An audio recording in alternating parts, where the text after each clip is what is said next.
Also today marks a pivotal moment in civil rights history here in New Orleans. Yeah, it was on this day 65 years ago that 4 courageous little girls desegregated schools.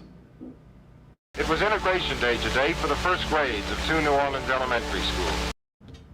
November 14th, 1960. 6-year-old girls, Leona Tate, Gail Etienne, and Tessie Prevost. The 3 of them integrated McDonough 19 Elementary School. It came 6 years after the Supreme Court's Brown versus the Board of Education ruling, marking separate but equal unconstitutional. Back in 2023, the woman sat down with CBS News to talk about that day. What was your sense as a child walking past all of that? Did you know it was directed to you?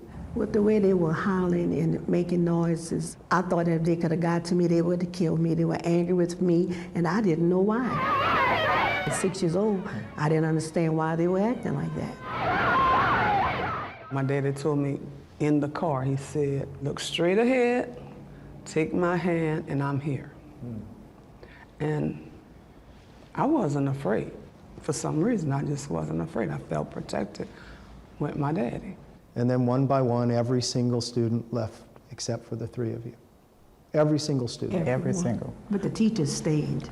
Yeah. They had received a telegram that morning telling them if they didn't report to school, they would be All the fired. teachers had to stay.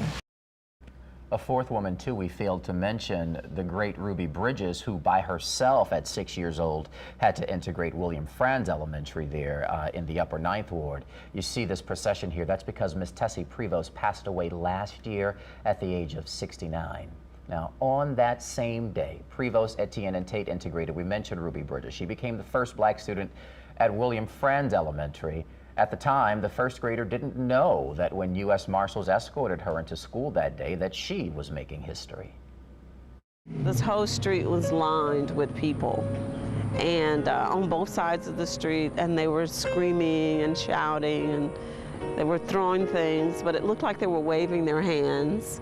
And I remember police officers being on horseback, motorcycles. So I actually thought I was in the midst of a parade. I thought it was Mardi Gras that day. They were chanting 2, 4, 6, 8, we don't want to integrate. And I think that stuck with me. Being 6, it rhymed. Speaking with the legendary Sally Ann Roberts there a couple years ago, got several events taking place to celebrate the legacy of the New Orleans 4. And we have a link to that on our website, WWLTV.com. It's worth the look. Just go into the links tab.